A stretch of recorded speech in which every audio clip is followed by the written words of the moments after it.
Ladies and gentlemen, I'm Steve Harvey. Let me talk to you today about something a lot of people are quietly praying for, thinking about late at night and wondering in their hearts. You're asking yourself, why is he silent? Why hasn't he called? Why hasn't he said what I need to hear? And the title of this message is simple but powerful. He won't stay silent. He'll contact you and admit everything. Here's what I know about people, especially about men. Silence is not peace. Silence is pressure. When a man goes quiet, it's usually not because he feels nothing, because he feels too much and doesn't know how to deal with it. Men don't process emotions the same way women do. A woman will talk it out. A man will shut it down and try to outrun it.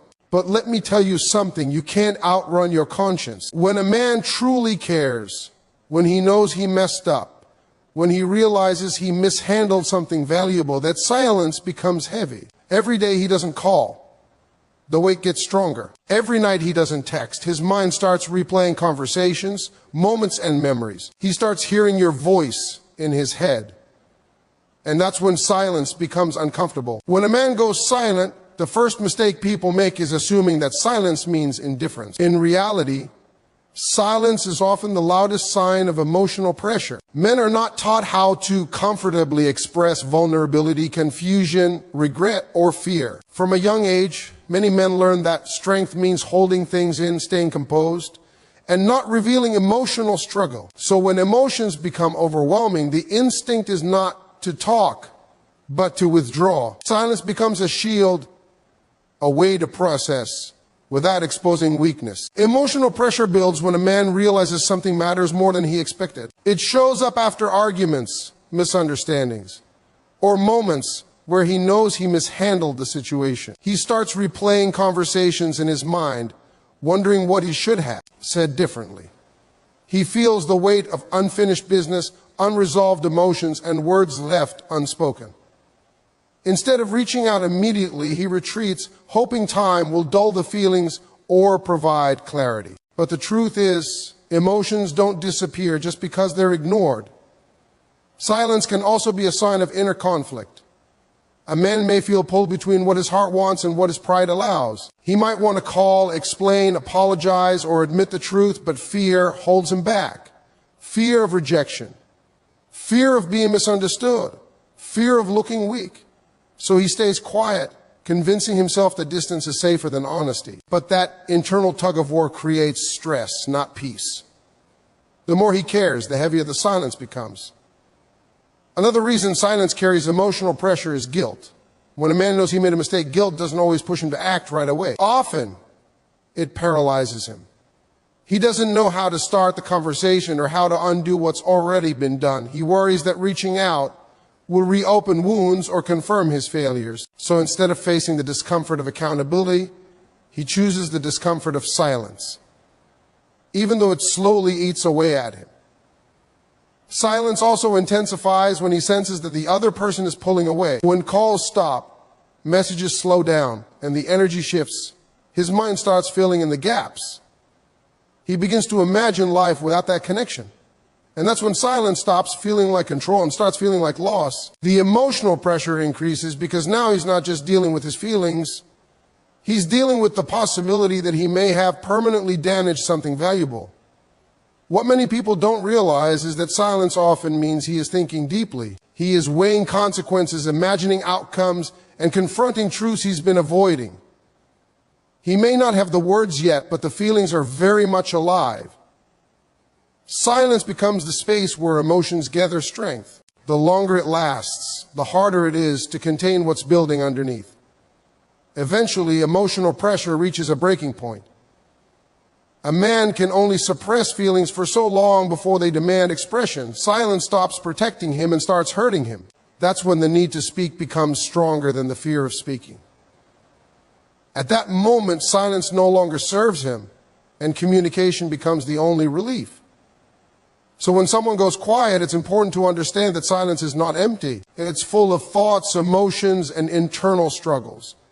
It's often the sign of someone feeling more than they know how to handle. And when emotional pressure grows too heavy, silence doesn't win. Truth does. Pride and fear are two powerful forces that often stand between a man and the truth he wants to speak. When a man goes quiet, it is rarely because he has nothing to say. More often, it is because he has too much to say and doesn't know how to say it without feeling exposed. Pride tells him that reaching out first makes him look weak, that admitting mistakes lowers his value, and that staying silent keeps him in control. Fear quietly supports that pride by whispering all the possible negative outcomes into his mind. At the beginning, pride feels like protection. It convinces him that silence is strength, but walking away without explanation makes him appear unbothered. Men are often conditioned to believe that control equals power, and silence can feel like control. By not calling, not texting, and not explaining himself, he creates the illusion that he is unaffected. But inside, fear is working overtime. Fear of rejection, fear of hearing anger, fear of being told it's too late. These fears grow stronger the longer he waits. Fear also comes from uncertainty. He may not know how the conversation will go or whether his honesty will be accepted. He may worry that admitting the truth will make things worse instead of better. That uncertainty can feel paralyzing. So he delays communication, telling himself he needs more time to think, when in reality he is trying to avoid emotional discomfort. Silence becomes a way to postpone facing the consequences of his actions. Another layer of fear comes from vulnerability. Speaking up requires emotional exposure, and for many men, vulnerability feels unsafe. Admitting mistakes means acknowledging imperfection, and that can clash deeply with pride. He might think, if I say this, I lose my upper hand. Or if I open up, I give her the power to hurt me. So instead of risking that exposure, he stays silent, even though that silence is slowly damaging the connection. Pride also resists apology. Apologizing requires humility, and humility feels like surrender to someone who equates strength with dominance. A man may know he was wrong, but pride pushes him to justify his behavior instead of owning it. He replays events in his mind, finding reasons for what he did, trying to protect his ego. But even as he does this, fear keeps reminding him that deep down, those justifications don't erase the truth. Over time, pride starts to crack. It weakens when he notices the other person no longer chasing, no longer asking for answers, no longer reacting the way she used to. That's when fear changes form. It becomes fear of loss, fear that silence has cost him something meaningful, fear that his pride may have pushed away someone who genuinely cared. And that fear is far more uncomfortable than the fear of speaking up. When fear of loss overtakes pride, the balance shifts. Silence no longer feels powerful, it feels risky. He starts to realize that staying quiet could mean permanently losing the chance to fix things. That realization creates internal pressure. His pride still resists, but now it's fighting a losing battle. The need for honesty grows stronger than the desire to protect his ego. Eventually, pride and fear can no longer hold him back. The emotional weight becomes too heavy, and the cost of silence feels greater than the cost of truth. That's when communication finally happens. Not because fear disappeared, but because it changed direction. He becomes more afraid of losing you than of admitting his mistakes, and that is when the silence breaks. When you stop chasing, explaining, and trying to fix what someone else broke, something very important happens. The dynamic changes. Many people believe that effort keeps a connection alive, but effort in the wrong direction often delays clarity. When one person is constantly reaching out, asking for answers and pushing for communication, the other person never fully feels the weight of their silence. They may even grow comfortable with the idea that no matter how distant they become, someone will always be there trying to hold things together. Chasing creates a safety net. It removes urgency and reduces accountability. If a man knows that you will call again, send another message, or try one more time to talk things through, there is less pressure on him to step up. Silence, in that case, does not feel risky. It feels manageable. He can stay quiet while still holding onto the connection. because your effort keeps the door open for him without requiring any action on his part. When you stop chasing, that safety net disappears. Silence no longer feels neutral or comfortable. It starts to feel heavy. The absence of your messages, your explanations, and your emotional labor creates space for reality to settle in. He begins to notice the quiet in a different way. It's not just the absence of noise. It's the absence of reassurance. And that absence forces him to confront what he has been avoiding. Without you filling the gaps, his mind starts working overtime. He begins to wonder what you're thinking, how you're feeling, and whether you finally decided to move on. Silence, which once felt like control, now feels like uncertainty. And uncertainty is deeply uncomfortable. It leaves room for doubt, regret, and reflection to grow. He starts replaying moments, questioning his choices, and imagining outcomes where he no longer has access to you. Stopping the chase also restores balance. Relationships are meant to be mutual, not one-sided. When you withdraw your effort, you are not punishing the other person. You are simply refusing to carry the emotional weight alone. This shift sends a powerful message without saying a single word. It's I value myself enough not to beg for clarity or attention. That quiet confidence can be far more impactful than repeated conversations that go nowhere. As the silence stretches on without your intervention, he begins to feel the consequences of his inaction. There is no immediate reassurance, no emotional cushion. He feels the gap you used to fill. And in that space, accountability grows. He starts to recognize that communication is now his responsibility if the connection is going to continue. That realization creates pressure, because now the choice is clear: speak up or lose the connection entirely. What makes this shift so powerful is that it is natural. You are not manipulating or forcing a response. You are simply allowing silence to do what it naturally does when there is no one covering it up. Silence becomes a mirror, reflecting his behavior back to him. He sees how his distance has affected the relationship, and he feels the weight of that truth. Eventually, the discomfort of silence without your effort becomes too much to ignore. The need to regain connection, clarity, or closure pushes him to act. He reaches out not because you demanded it, but because the quiet made him realize what was at stake. When you stop chasing, silence stops protecting him and starts pressuring him.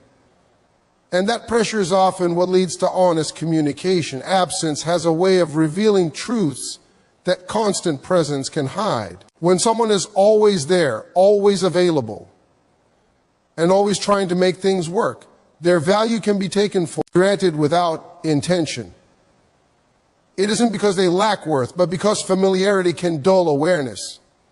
When absence enters the picture, it removes the comfort of assumption and replaces it with reflection. Suddenly, what was once overlooked becomes noticeable, and what felt guaranteed now feels uncertain. When a man experiences absence after emotional distance or silence, his mind naturally turns inward. Without daily interaction or reassurance, there is space to think. He begins to replay shared moments, conversations, and emotional exchanges. He remembers the support, the understanding, and the connection that once felt normal.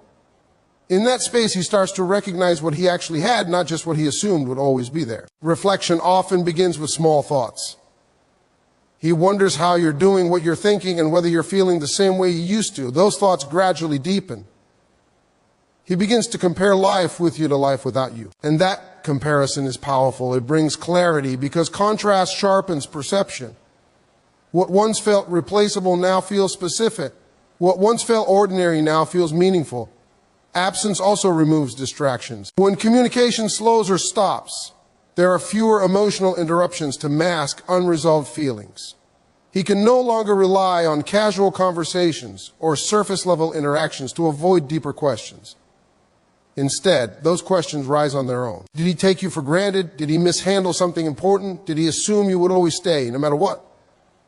These questions don't come from pressure. They come from awareness. As reflection deepens, realization follows. He begins to understand the role he played in creating the distance. He sees patterns in his behavior that he may have ignored before.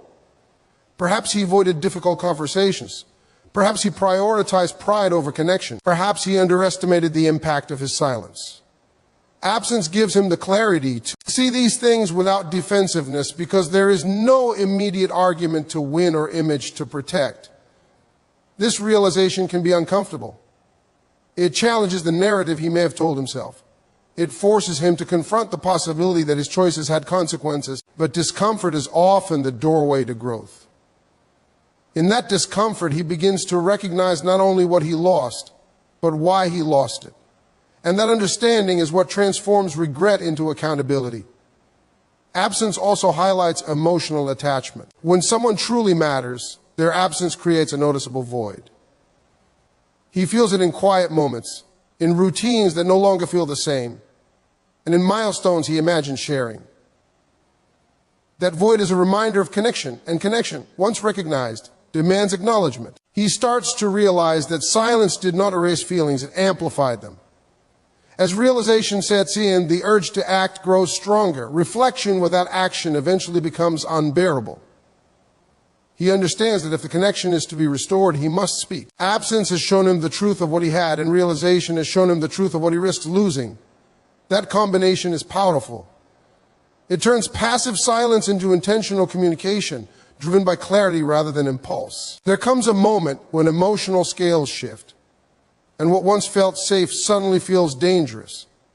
At first, silence feels easier than honesty. Avoidance feels more comfortable than accountability.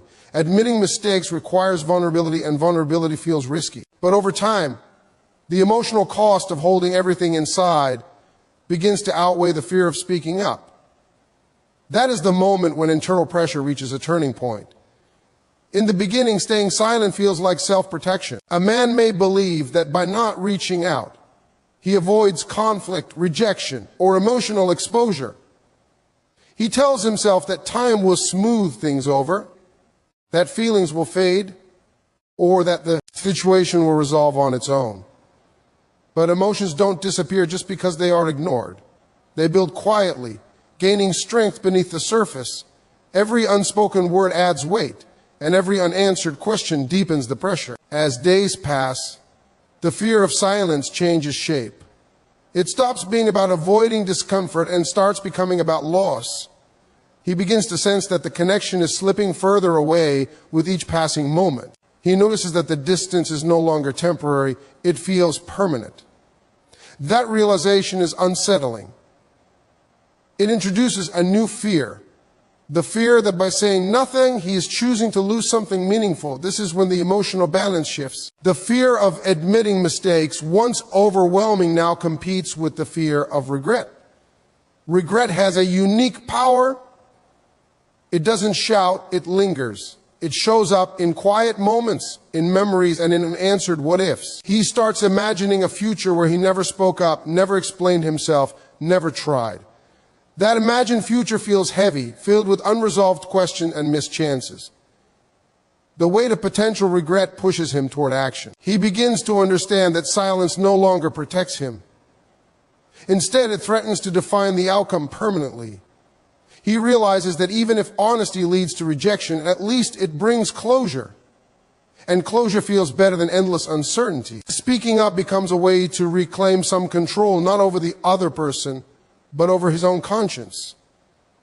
At this stage, honesty feels less like a risk and more like a necessity. The emotional discomfort of silence becomes unbearable. He may still feel afraid, but the fear is no longer paralyzing. It becomes motivating. He wants relief from the constant mental replay, from the tension of unspoken truth. Admitting mistakes, once terrifying, now feels like the only path forward. This shift is important because it changes the intention behind communication. He doesn't reach out impulsively or casually. He reaches out because he understands the stakes. He knows that words matter now.